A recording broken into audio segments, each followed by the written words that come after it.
All right, today we're going to introduce a new area of the Tampa metro area, Dunedin, Florida. A little coastal town over in Pinellas County. Here we go.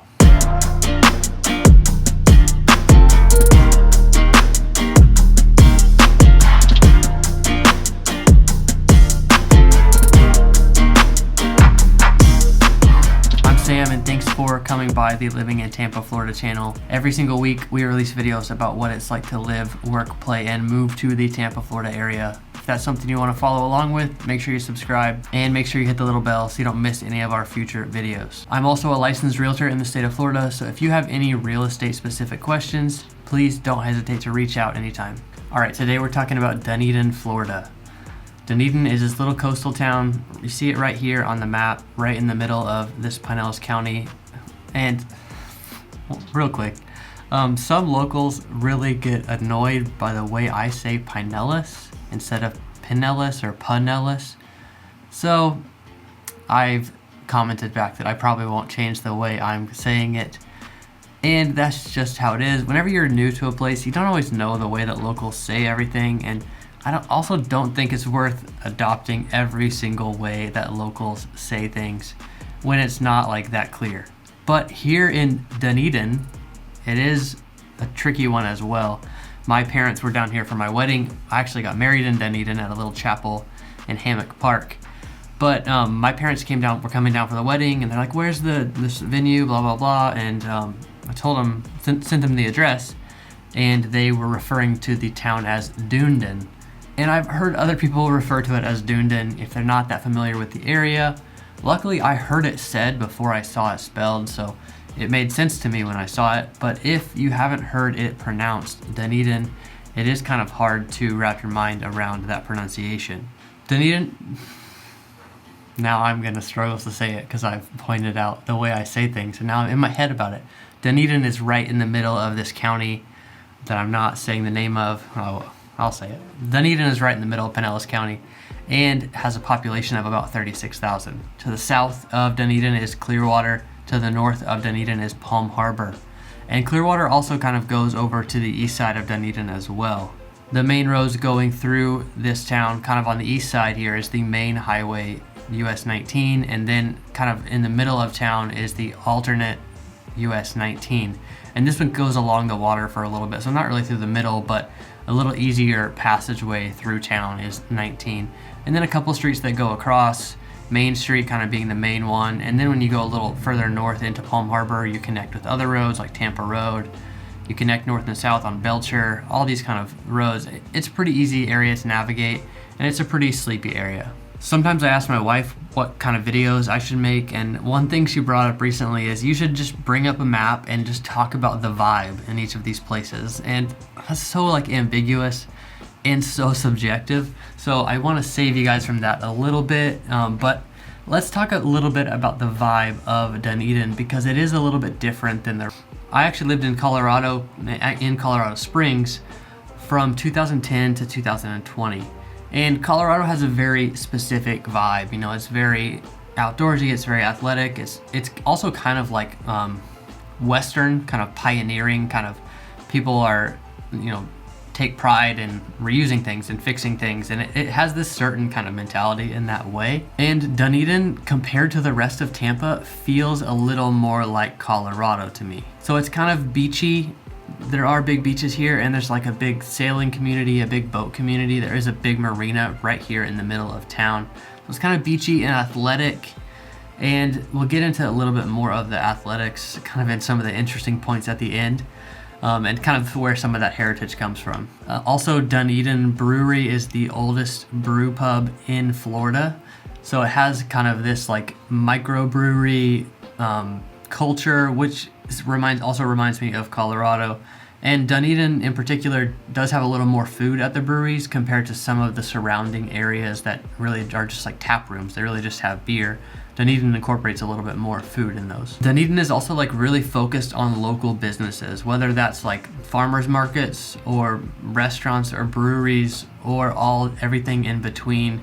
Dunedin really does engage in that kind of thing, and the citizens really kind of turn out for local businesses. So I thought of two like comparisons. Like Dunedin is more like a sailboat than a speedboat, and you kind of get what I mean. Maybe you do, maybe you don't. And also Dunedin is more like Chaco sandals than high heels. And those are kind of the two examples that remind me of Colorado as well. Dunedin just has a very beachy, athletic, dog-friendly, outdoorsy kind of feel. Okay, when you are thinking about a place to live, especially in a new metro area, maybe you're thinking about moving to Tampa and you're kind of researching the areas, I think of mainly 4 factors that you would think about when you're moving to an area. The first one being proximity to the things you want to be close to, whether that's the airport, whether that's downtown, whether that's the beach, whether that's the marina because you have a boat, or maybe even you want to be on a canal and you want to have water access from your home. So proximity to the things you like being number 1. Number 2 being the style of home. Like in that area, can you find the kind of house you want? And we'll get into a little more of those details. Number 3, the size of town. Is it the right size for you? Are you wanting more or less of something than you're getting in this certain area? And then number 4, the cost. Can you afford to live there? Can you afford the homes? Can you afford the schooling? Can you afford the commute and the fun activity? Okay, we're gonna start with the first one, proximity to desired places. And we're just gonna kind of focus on the airport and beach. And this is something I kind of focus on for every area that I look at. Okay, proximity to the airport. The airport's actually relatively close, about 30 minutes, give or take. If you're going really early in the morning or really late at night, it's gonna be quite a bit faster. If you're hitting it at rush hour times, it's when it's gonna slow down to that 30, 35, 40 minutes.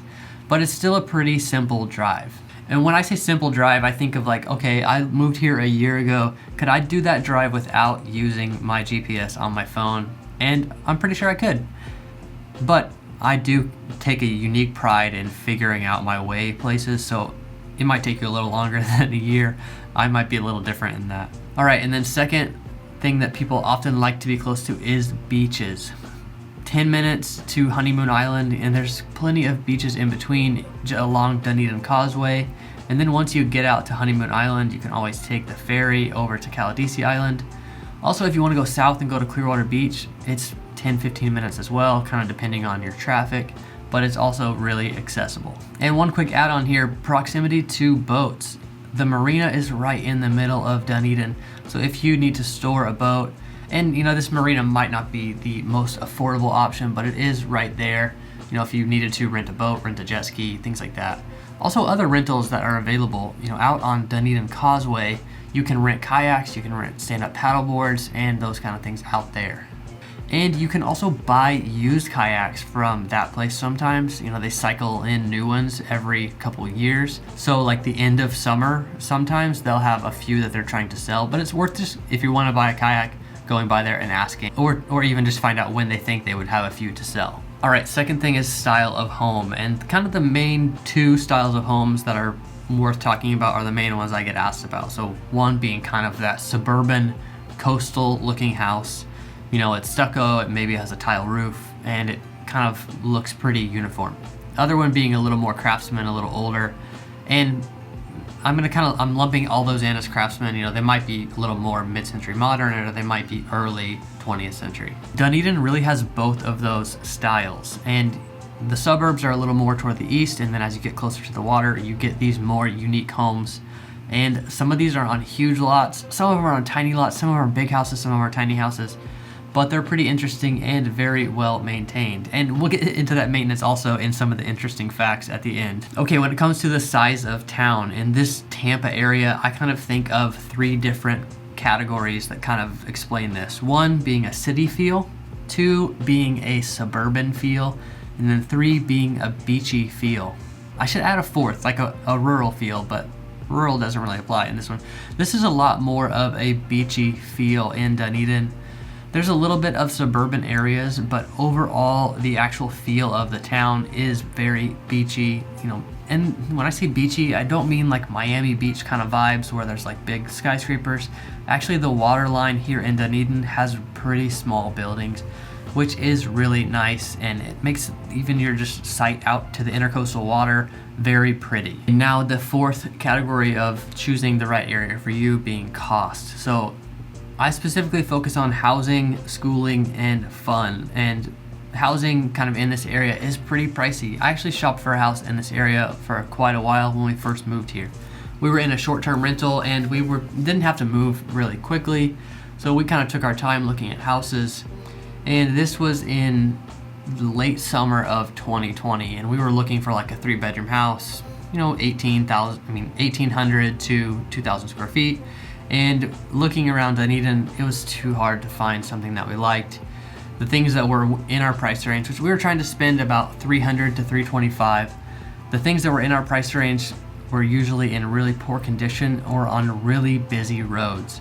We have a toddler, so the busy road thing didn't really work for us. And we're not much of like nightlife people, so we didn't really need to be close to a busy area.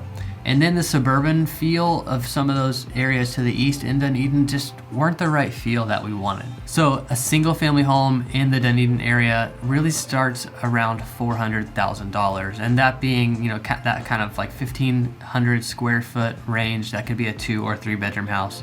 And it goes up pretty high from there, and it goes up pretty fast from there. Dunedin has pretty normal public schools.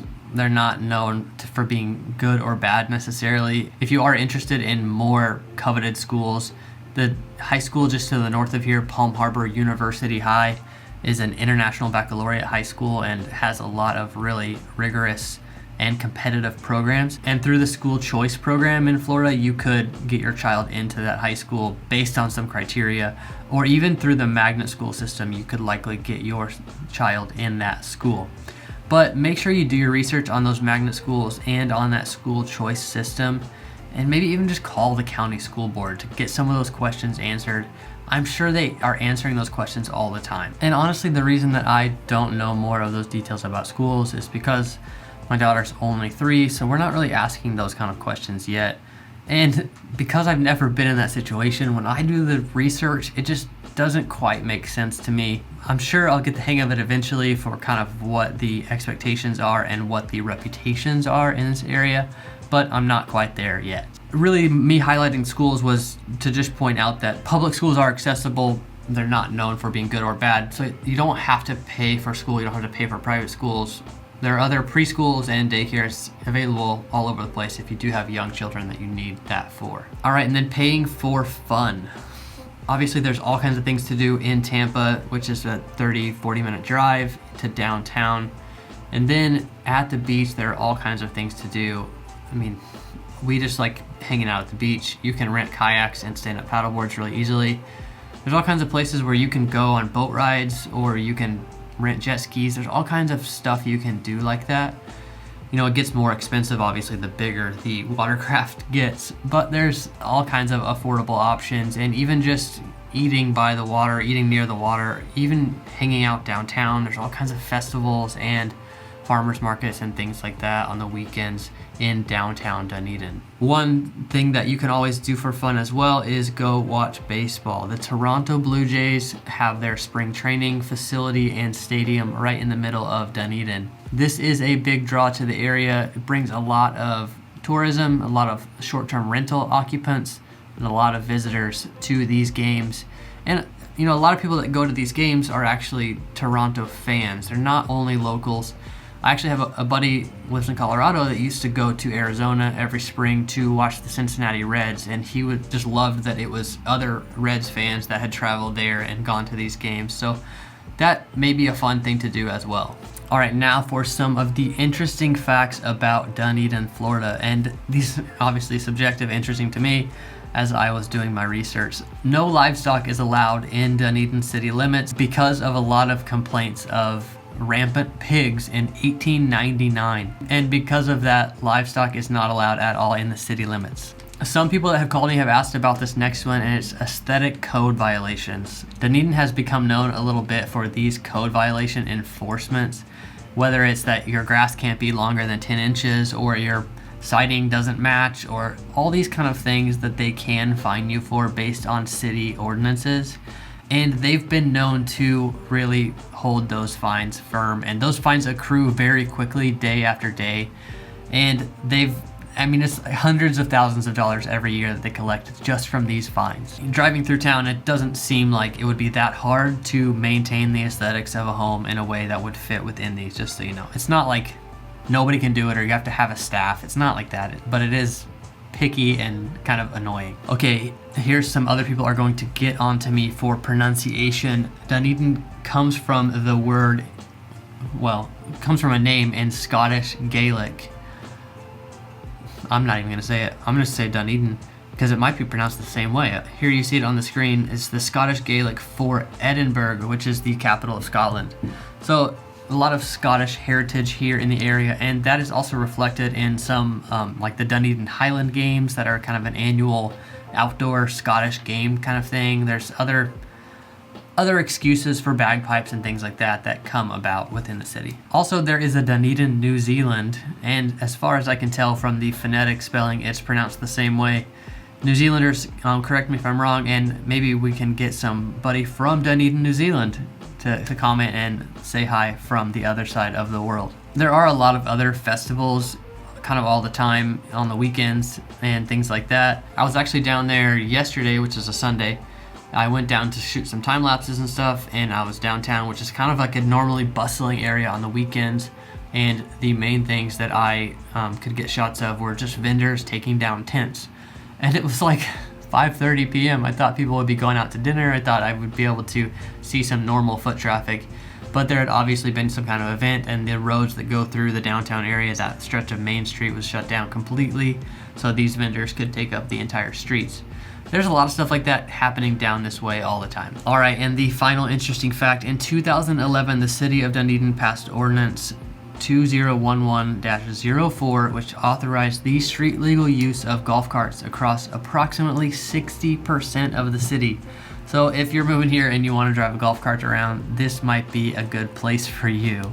And that is a request I've gotten before. All right, I hope you found this information about Dunedin useful. I'm gonna do a few more videos about Dunedin coming soon. Kind of highlight some of the housing areas, some of the neighborhoods, and some of the other activities in the area, as well as a little visit to the beach. Don't forget to subscribe so you don't miss those next videos. Again, I am a realtor in the area, so if you have any questions, please don't hesitate to reach out, and we will see you next time.